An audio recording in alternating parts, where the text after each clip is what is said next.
On August 3, 2020, Michael Porter Jr. absolutely torched the Thunder, finishing with 37 points and 12 rebounds on a scorching hot 75% shooting from the field.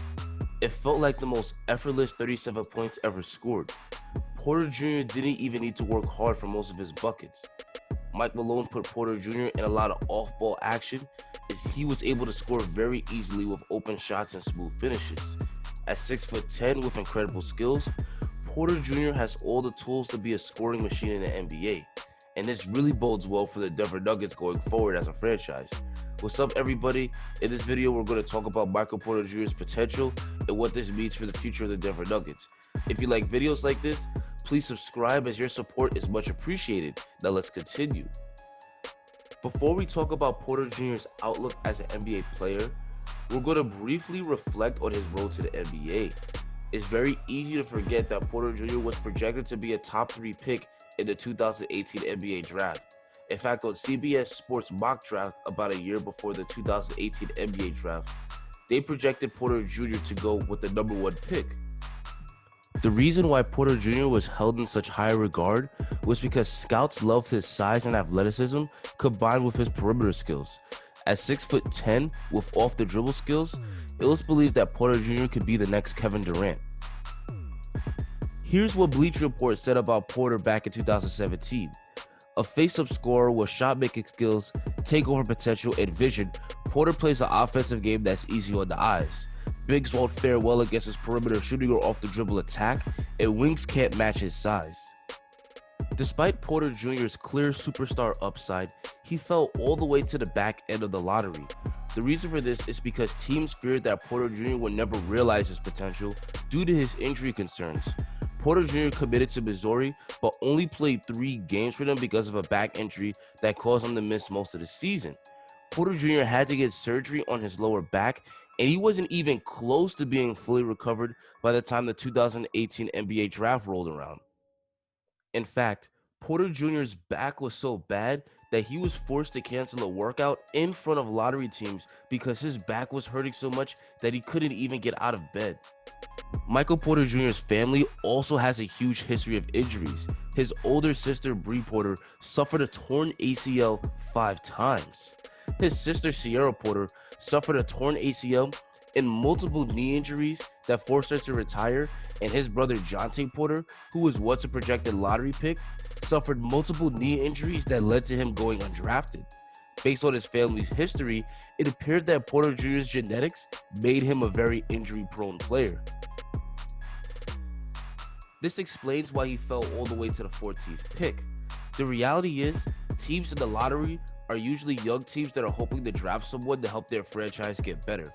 Few teams want to take a gamble on a player who could end up being a waste of a lottery pick when there are other non-injury prone prospects available. The Denver Nuggets were in a unique position that allowed them to take this type of gamble.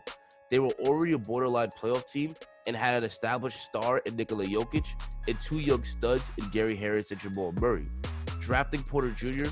was a low-risk, high-reward move for them, and so far it appears to be paying off. Porter Jr. missed the entirety of his rookie season to rehab his back, which made a lot of sense. Joel Embiid missed the first 2 years of his NBA career to rehab an injured foot, but that clearly paid off because he turned into a legit NBA star. In his second season, Porter Jr. has received very inconsistent minutes. Some nights, Porter Jr. would play 30 minutes, and other nights he was left to rot on the bench. In limited minutes, Porter Jr. was actually very impressive. He only averaged 8 points and 4 boards a game, but he did it while shooting 50% from the field, 42% from 3, and 81% from the free throw line. While this is a very small sample size, Porter Jr.'s impressive shooting numbers gave reasons for optimism. Porter Jr.'s 3-point shot is absolutely lethal. When he's spotted up, he's money.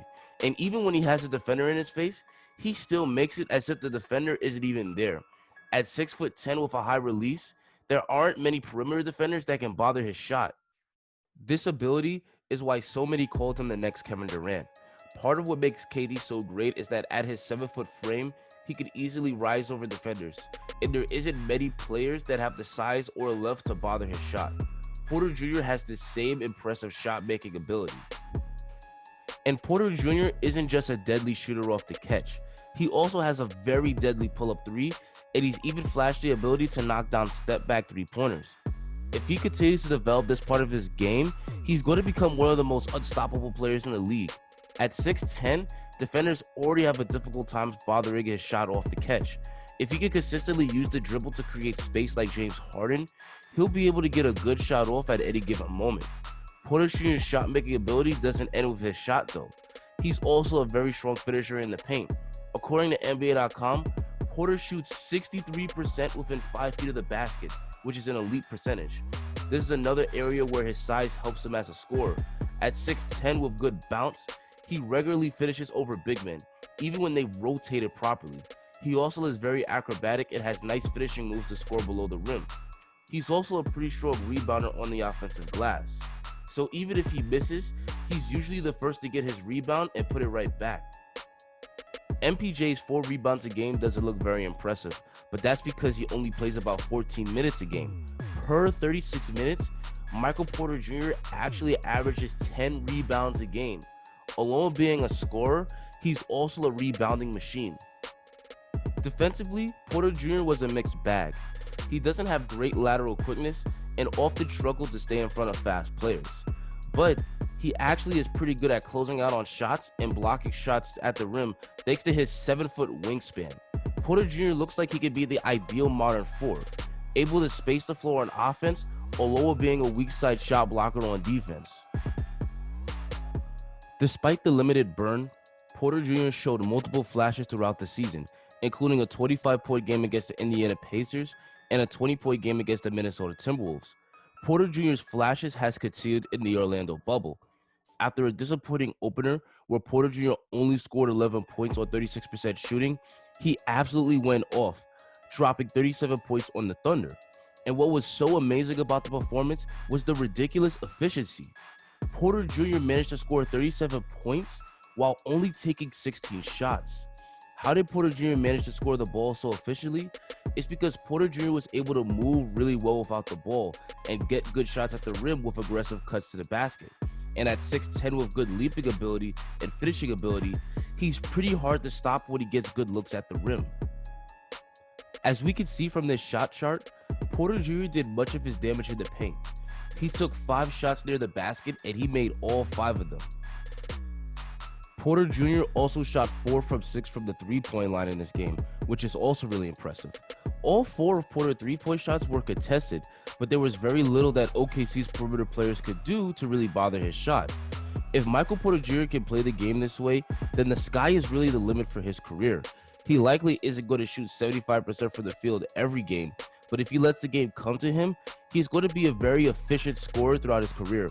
Porter Jr. was always viewed as a very good scorer, but one of his weaknesses on offense that scouts were worried about was his shot selection. As Bleacher Report said about Porter Jr. during the draft, Porter also settles for tough jumpers, and though capable of rising and firing over his man at any time, he leans on that for shot creating instead of advanced dribble moves.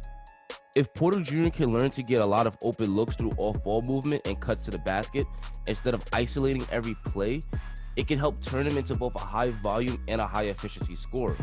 A rare type of player that can average 25 points per game but still shoot 50% from the field. Mike Malone has been really tough the way he's been developing Porter. He's given him a short leash and made it clear that he has to earn his minutes. While it's probably been frustrating for Michael Porter Jr., it could definitely work out for him in the long run, especially if he learns to let the game to come to him instead of always forcing shots. As for the Nuggets, the outlook of this team looks excellent if they continue to develop MPJ. The Nuggets already have their superstar Nikola Jokic, but they need a legit number 2 option right behind him. Jamal Murray is a very questionable second option. Murray is a high-quality point guard, and the Nuggets would not have gotten past the Spurs in last year's first-round playoff series without him, but he's just way too inconsistent. The Nuggets are still waiting for Murray to make that all-star leap, and frankly, the 5-year, $170 million contract that he signed last year is looking like a huge overpay.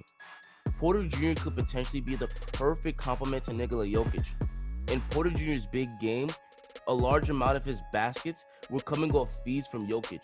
The Nuggets should try to play more lineups with Jokic and Porter Jr. playing together so that these two can develop a chemistry. If the Nuggets are going to become a legit title contender and win a championship, I believe it'll be based off the growth of Michael Porter Jr. So there you have it, NBA fans. That's going to be the end of the video. What do you guys think MPJ's upside is? Can he become the legit superstar he was drafted to be and help lead the Nuggets to a championship? Let me know in the comments. Don't forget to like and sub and enjoy the rest of your day.